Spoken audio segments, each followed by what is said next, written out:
Hello tubers, welcome back to the garage. We got a box of parts. Got some sensors. There's actually one I'm still waiting on, but we can deal with that later. So this guy has a little bit of a starting issue, and I've narrowed it down through just paying attention to what the engine is doing and what's going on when it happens, and also just looking up other videos that actually there's one from South Main Auto that the symptom is exactly what I've got going on here. And what it is it starts up fine when it's cold, but what happens is after it's warmed up, it doesn't want to start, and you have to basically give it almost 3/4 to full throttle to get it to start. And what's happening there is so the computer relies on engine coolant temperature to determine how much fuel to put into it based on its temperature. So if it's cold, the computer's going to be like, okay, well, we need to put a lot of fuel into it and get it started. So in this case, so when it gets hot and then the coolant temp sensor is still saying, hey, it's cold, it's going to dump a lot of fuel in there, and it's way too much fuel for it to run when it's hot. So it basically floods it out, and what will happen is you'll go to start it, it might fire up a little bit, and then it stumbles and stalls, and then it won't start until you give it almost full throttle. What's happening is it's flooding the engine, and you'll notice some gas smell coming out of your tailpipe. So you'll need to basically floor it, and it'll get enough air in there to get it fired up. So what I've done is, since my temp sender for the gauge, the sender is bad, that doesn't work. I figured, well, that kind of points to a clue as to hey, this other sensor is bad too, we should replace it, and it's acting like it needs a new sensor. So what we'll do first is we'll take our new part and we'll ohm it out on the with the ohm meter. And then we'll get this intake snorkel out, and then we'll get in here, maybe we'll grab another light, and we'll probe that, see what it says. I'm pretty sure it's bad. I don't have the fancy all-in-one scanner that Actron sells for about $200. You can actually plug it into these connectors here, and it will tell you what the computer sees for as far as sensors and stuff goes. It would be nice to have that later down the road in case we get another one of these trucks with this engine, or anything else that's OBD1, another OBD1 Ford. We can actually read legitimate codes and read data and stuff like that. But for right now, I'm pretty certain that coolant temp sensor is shot. Everything else on this truck is brand new. I mean, it has a full tune-up. It's got a new cap and rotor on it. It's got a new ignition control module. The little piece on the side of the distributor. It's got what is it? What does it have? Well, I put spark plugs in just out of out of habit. Those are kind of crusty looking, especially the one the very teat was rusty crusty. So we have 3 sensors we need to replace. We might make a slight coolant mess, but I'll try not to. But I just got home from work. I work nights now, so I need to go to bed in a little bit. I'm pretty wired right now. For whatever reason, I decided to have coffee when I left work, so looks like we're going to be up for a little bit. When I was on day shift, I'd stay up till about 11 to midnight and then go to bed. I got Saturday off, so hey, if we have a rough day at work on Friday, who cares? We can sleep for a little bit on Saturday morning and start drinking and working on stuff. So that's the coolant temp sensor. I can post a link down below for this. I got this from Summit Racing. I've been ordering stuff online lately just because I'm so tired of going to the auto parts store, and I don't know. Not a fan anymore. Here's our temp sender. What we can do is we're gonna check this too, see what this says, and then we'll compare it to our old one down there. The wire and stuff is all there. Connection's a little funky, but we can always fix that later.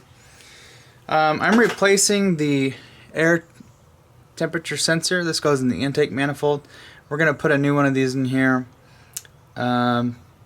I almost bought a Duralast, the AutoZone one, and that had some pretty bad reviews. This one is just a standard motor products,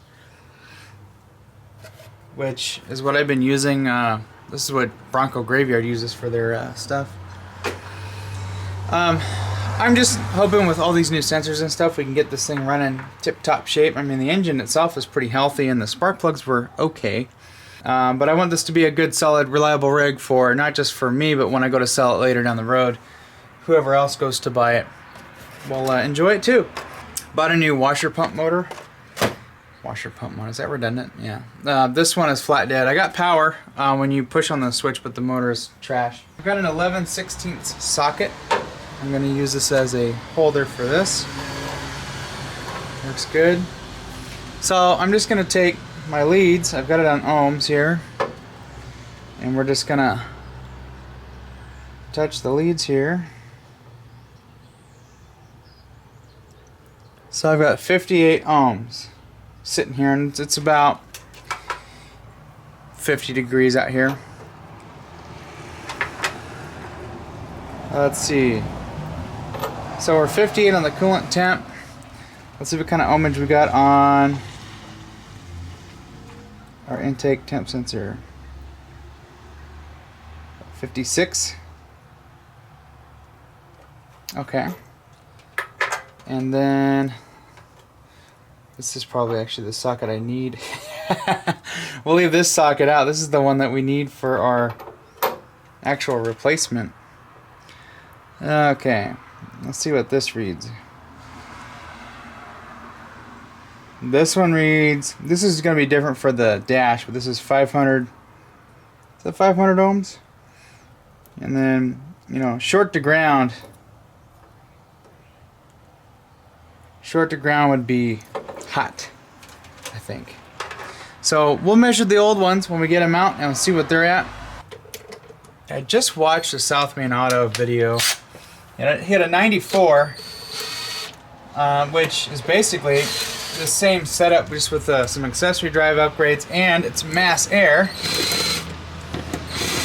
but it uses the same sensors.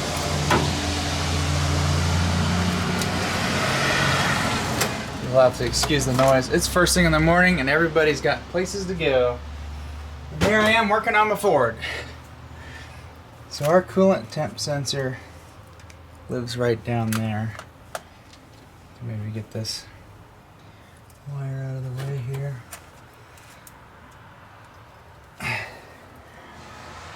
Let's see, we actually have, it actually has the clip still on it. So somebody's probably never taken that off. Okay, so we need to get a socket in there. Let me just show you.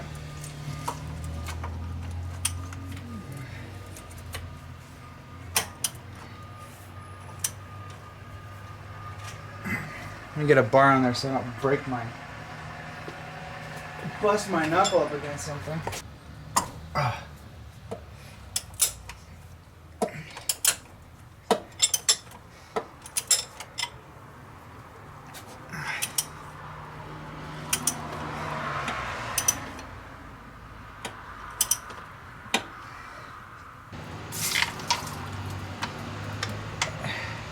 She's a gusher. She's a little warm.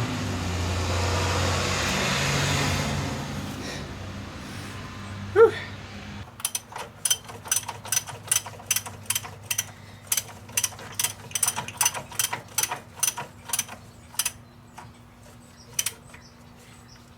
Now you have to be careful using a regular socket on this. You can break the plastic off. Look how crusty that old thing is. I bet you it's deader than a doornail.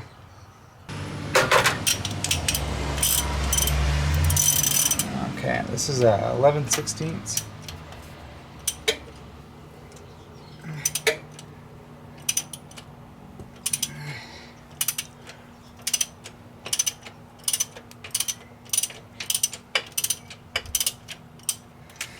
Yeah, I guess I could have broken this afterwards.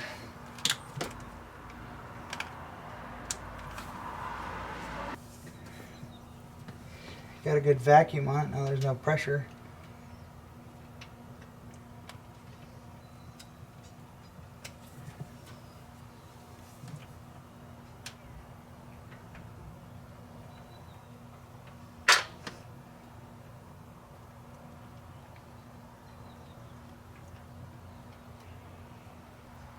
I think I got it to thread.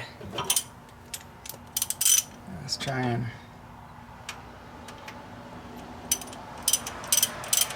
Okay, I think we're golden now. This is brass, so support your socket or your ratchet here before you just torque it. You don't want to snap it off.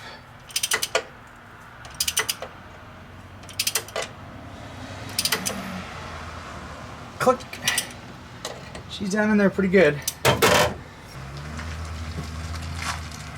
this breather hose out of the way. And we've got, oh, that came out pretty easy. I believe this, yeah, this one's a temp sensor. There's one in the back that's a knock sensor. I wasn't gonna bother with that so much.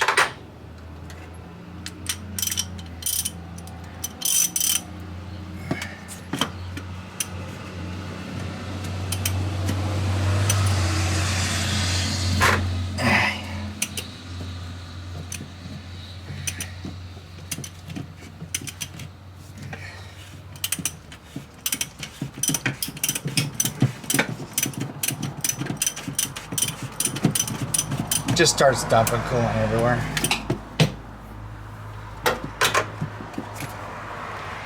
Like, wait a minute.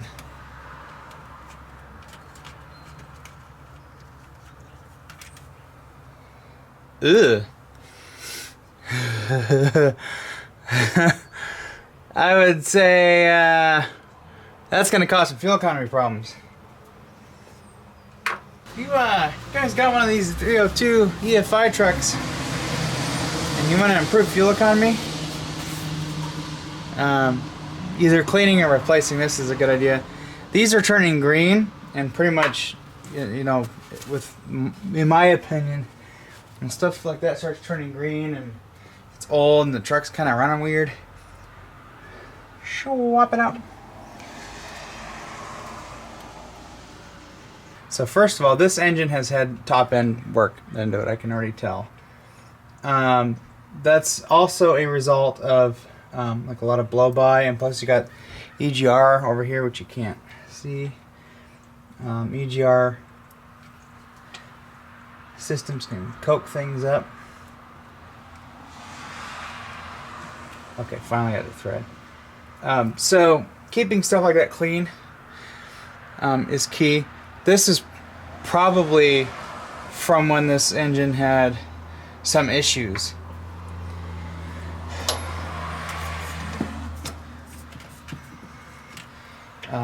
But it, you know, it seems to be doing okay. I mean, this intake and everything is dry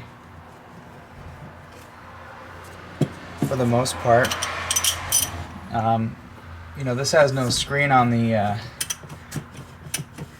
vapor thing here going to the intake, and there's no oil on the bottom of this, so I'm assuming this had a lot of blow by, so between the oil and, you know, whatever crap is going through the EGR, just coked it up.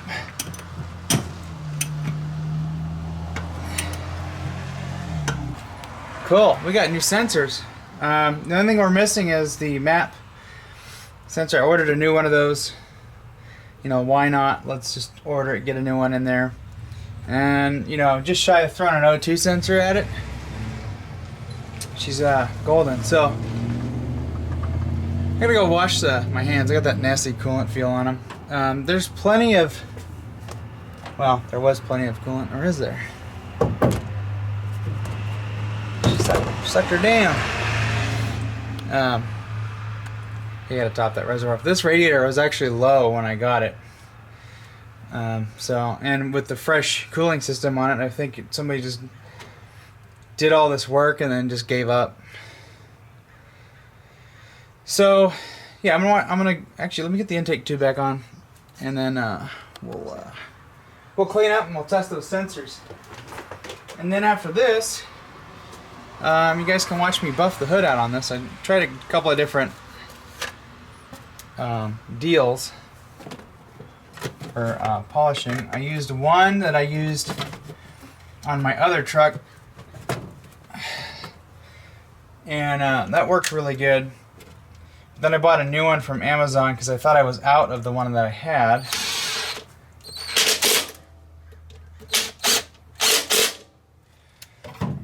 And I don't know, I guess it's okay. Actually, those are seated in there.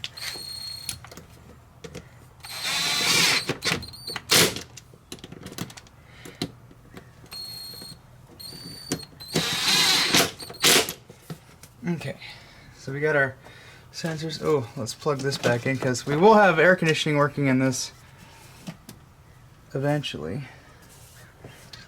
At least I'm hoping to get it working. Got to replace a few parts. Okay, enough blabbing. Let me go clean my hands and be right back.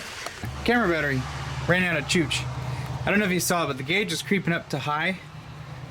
But what I think was happening is the thermostat really hasn't opened yet.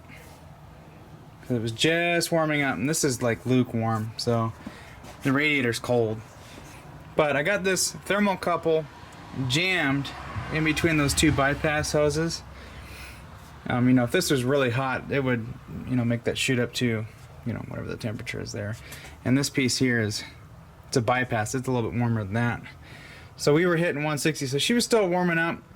So the water temp behind the thermostat was reaching, just getting ready to reach that temperature. So she was starting to open. So this was probably going to run at 185 to 190. So, and this cooling fan is just, you know, freewheeling. I have a shroud for it, but that shroud is too big. But I'm thinking we can make it work. We just need to hack a little bit off and clean it up, make it look kind of pretty. But yeah, we're creeping up to 160-ish. I could actually start this back up, since we need to test it. It'll start back up, and just watch that temperature. So let's see if she'll start up. Let's make sure we're clear of the fan here, and this is in there pretty good. So all I smell is coolant. Reminds me of the Lincoln. It's just burning off that coolant that we spilled down in there. Okay.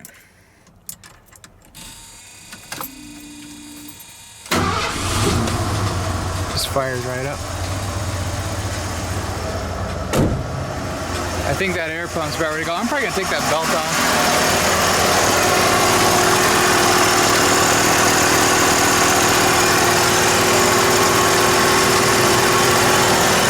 So we'll let this run for a little bit.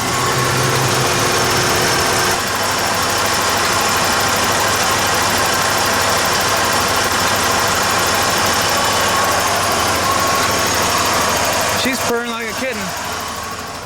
I want to know what that awful rattling noise is. It's just a torque converter nut slapping.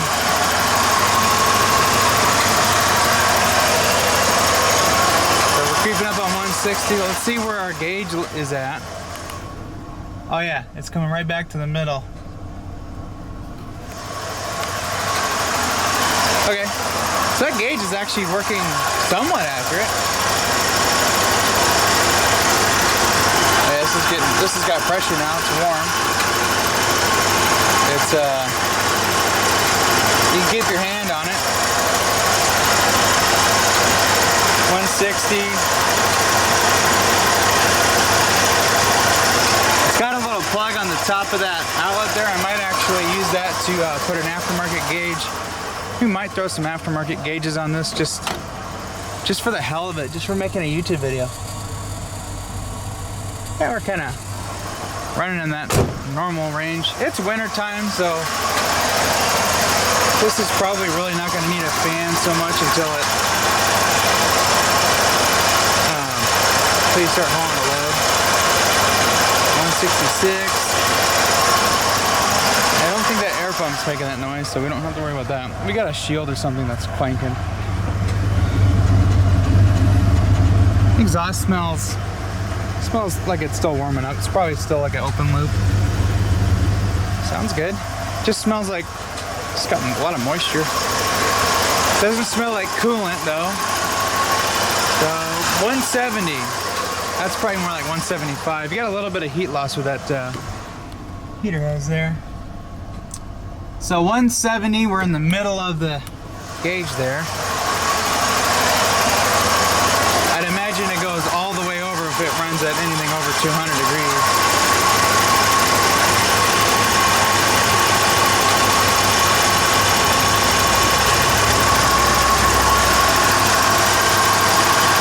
Oh, that's getting really hot now.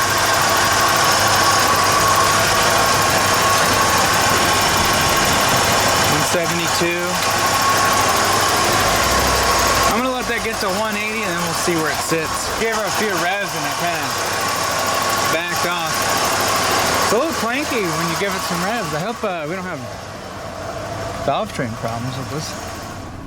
So 172, we're probably hitting 180, give or take. And that's kind of where our gauge is sitting at. So I would say not a whole lot to worry about there. One little broken thing I still got to deal with is that right down there. In fact,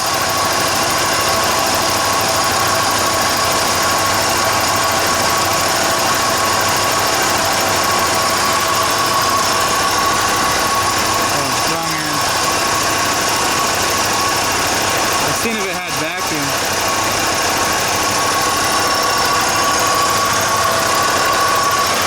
I don't think this has a solenoid. I think it's just kind of always running. Maybe it opens up when you give it throttle. It's on like a ported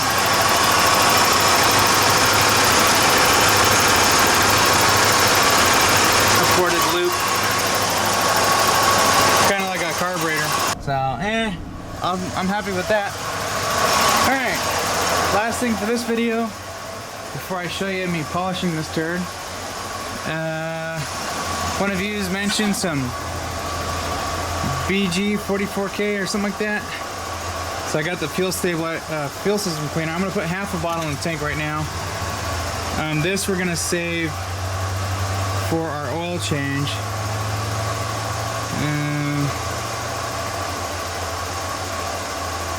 So a can of this is gonna take 6 quarts. So we'll just put a whole can in there when we change the oil. What I'm gonna do is,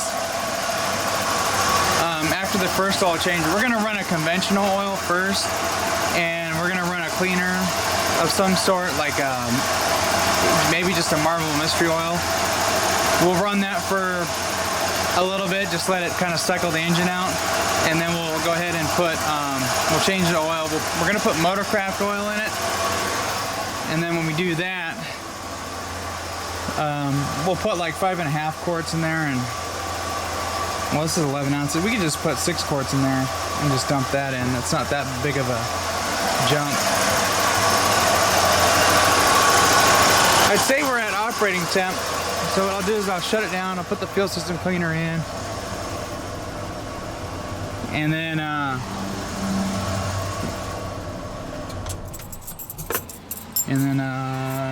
we'll see how she starts. And then that'll be it for our video. Let's see. Well, I hope this solves the starting issue. It's got the original gas cap. I'm surprised that the seal is even any good. I just got a little bit of oil in it, but a little bit of oil never hurt anybody.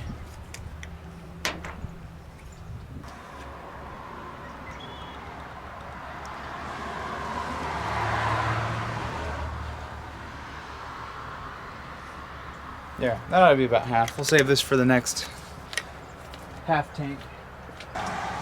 Stuff is not cheap. I will be later in the spring. I do want to pull this front fuel tank down and take a look at it and see if we need to do any work to it. And the rear fuel tank, I want to get that out, do some work to it, see if it needs a new sender. It probably needs a new fuel pump. But I like to take care of all that, get the switch working, or at least make sure it's working, and if we have to, I believe I have one we can replace, but I might spend the money on the one from LMC truck or elsewhere. But I like to have it where both fuel tanks work. Like I said, I'm trying to get everything to just work on this truck. You know, if it ends up costing too much money, like cruise control just doesn't work, whatever. I have a brand new cruise control module under the dash on that truck, unplugged and not doing anything. If this 302 ever craps out while we have the truck, we'll just cannibalize the other truck and put everything in here. Wouldn't that be crazy? Although honestly, if I did a diesel swap on this, I'm probably just gonna get a 12 valve and just drop it in here. It's already got a big enough radiator for it. All right. Do we want to see if it'll start?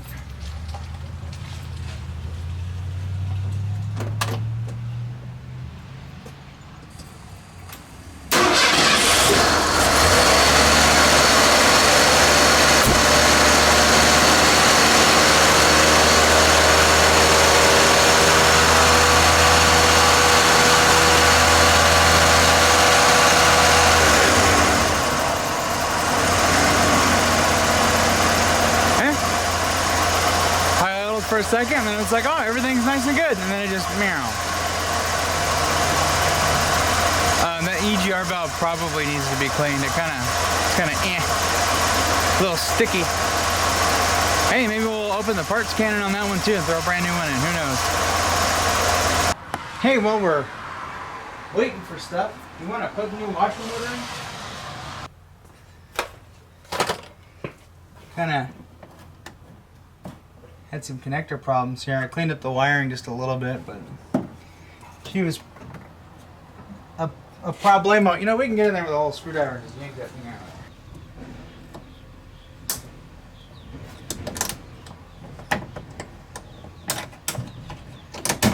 Look at that, like butter. She's gonna splurge. Oh.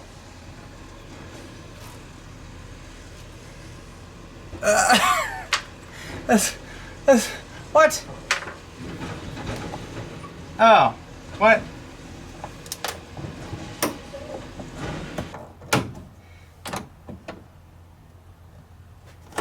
Oh, there we go. Just dig into it with the screwdriver.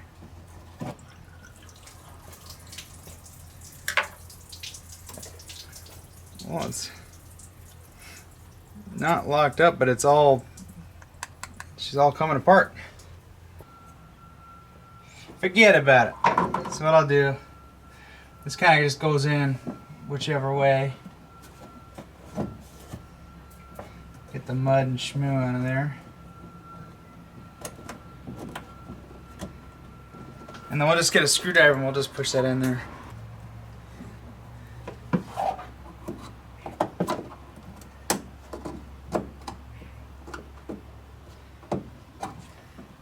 Okay. Alright, let's put some hot schmoo in there and see if she works. We've got 2 rounds of this de-icer stuff. We got a few close calls left here in Oregon for some icy weather.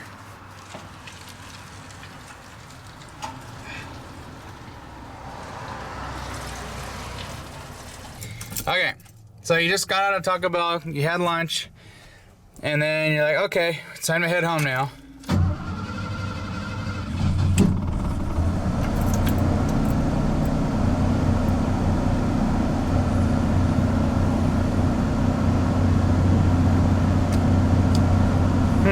Okay. High idles for a teeny bit, comes down. Idle's probably around 600 RPM. That idle air control valve, I can tell is sticking. I might get a gasket for it and take that out and just clean it up. This is something we need to,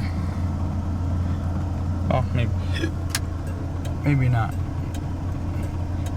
After using this for a little bit, the blinkers have been working flawlessly. When I first got it, it was like there was no blinker. Oh, I don't need to put a switch in it. Okay. Well, that started up okay. I might try and start it up after I let it sit for 4 or 5 hours because I'm gonna go in and sleep for a little bit. Come back out, start it up, see how she starts. I'd imagine that initial crank could be the computer just putting the pieces together, and then it's like, okay, fire up. But it's running really good though. You know, still got some steam out there, but you know, it's cooled down a tiny bit, and so now it's gotta relearn its thing I'm gonna do. But I might put a new oxygen sensor in it. It looks like it has the original one. I still gotta order switches here. I just want this all to be just normal, not this on-off bull crap. Hey, look! Yeah, we got squirters. That works really good. Hell yeah. That works better than my truck. My nozzle's all clogged up. Oh, we lost it. We lost it. There we go. I flushed her out. Alright guys. So I went to start it up again. Let it sit for a while. You know, while I was letting it sit, I was putting the glove box back together and cleared off the chicken scratching from the junkyard. Just used a little blade and a scrubber. You guys like my little redneck fix until I gotta get a new window for this. Leaks pretty bad. Anyways, I went to fire it up and it did the same thing. So this time when it did that, I hooked this guy up. And it had a code for the engine coolant temp sensor, which was good to know because I have a starting point to figure out why it's doing that. And I got to start by, you know, giving it gas, and it fired up. And I got a lot of black smoke, which is unburnt fuel. So it was definitely coolant sensor related. I rechecked my sensor. It seems to be working. It's hard to get in there and test it. But I've got 5 volts reference coming off of that connector down there for the sensor, so I know the ECM is delivering the reference. But the feedback going back in, it had a complaint. I don't know if that code was there before, because I checked this for codes before I ever driven it, and really haven't, you know, let it warm up all the way, so I never experienced this problem.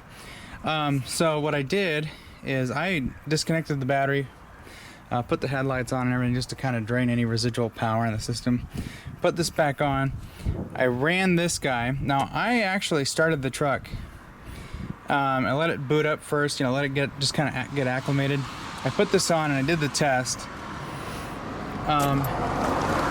And this ran it through all kinds of weird modes. It did a dynamic test, which you're actually supposed to hit it wide open throttle when it does this. I didn't do that, so I got a code for operator error, but that was, you know, whatever. I didn't know I was supposed to do that. But I got no codes for the coolant temp sensor. And it did all kinds of clickety-clackety stuff here. I could hear it switching the diverter valve and all that stuff, so all that is working. But I got a code. I don't remember which one it was. It was for the, I think it was 77.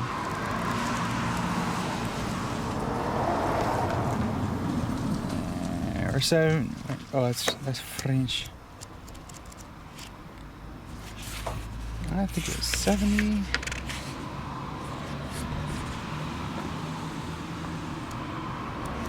Where's my code page? There we go. Should have just wrote them down.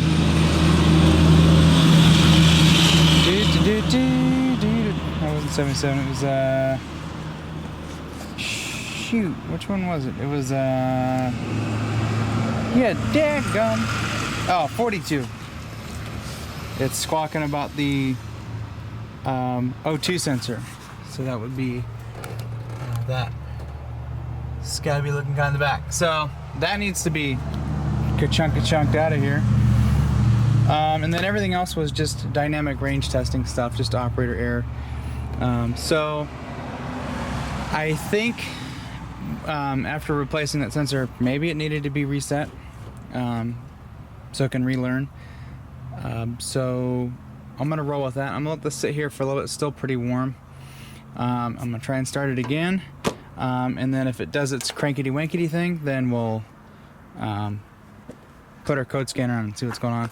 I have my voltmeter probed into that connector, and I moved the harness around and everything, and I didn't get any fluctuation. It stayed at like 4.6 volts. So, you know, it could be possible it doesn't like that temp sensor we put in there. That's a possibility. So let's see. Do we wiggity wiggity wiggity wiggity wiggity back? Oh.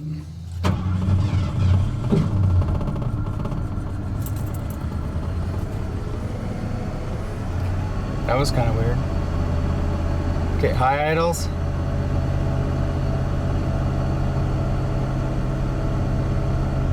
And then it comes down. Okay, so it could be that, let's just say that wonky startup is maybe the computer it's got the right coolant temp sensor reading, that's fine. But because it doesn't know what the O2 is doing, maybe it's just auto dumping extra fuel in, I don't know. Okay, ignition is on. Turn this on. Now I want you to listen to the sounds you'll hear. Boogada boogada boog. You should get 10 and 11, which is system okay. So there's 11. Yeah, this system's pretty archaic, so you know it relies on basically 3 or 4 different sensors to run. So we got 51 there. I just got a couple of packages. I don't even know what they are. So we just have 51 right now. So we got O2 sensor issue while running. Off. 51, where'd you go? Yeah, engine, coolant temperature sensor out of range. Indicating a circuit open. Is it possible that that new sensor that we just put in is bad? That's interesting. I'm almost tempted on putting a little tap thing on there so we can see if we're still getting power like while it's cranking, and then, you know, is it still getting power while it's running, and then what's the output of that sensor. So I'm gonna drive this thing to work anyways. I know how to get it running. You know, it's obviously not having spark or ignition issues. Got it down to a science how to get it to start. So right now with this problem, it's getting 10 miles to the gallon. Are you surprised? Yeah, I'm just gonna drive it anyways. Get it kind of on the road again, stretch its legs, even though these tires freaking suck. I hate these tires. I don't even know what this is. Oh, this might be brake hardware kit. Yeah, we'll need to do that later.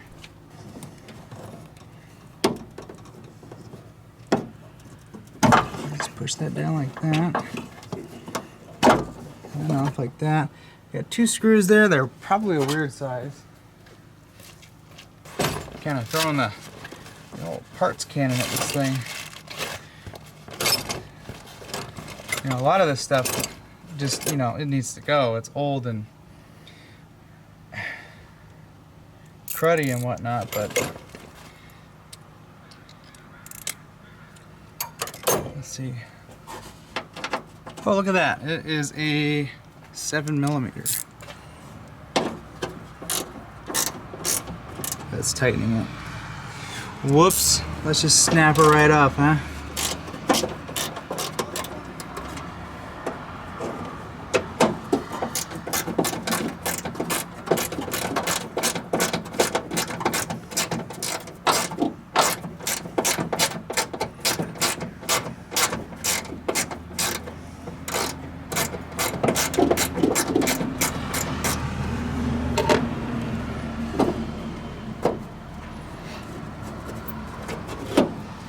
Really interesting that we're still getting that code. So there's that guy.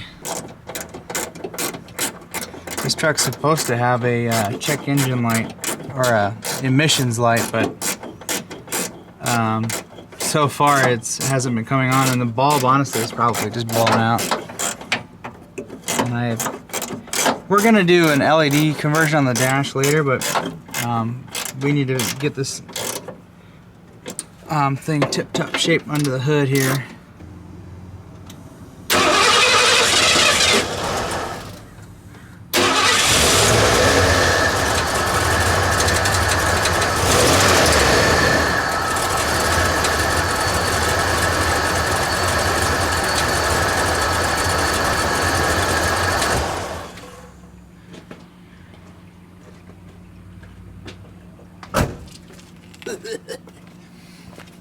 Whew, she's running rich.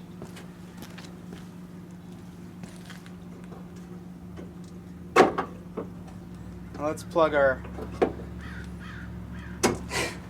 Did we just create a problem?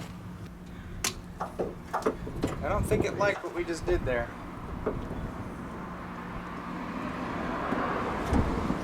Let's try that again.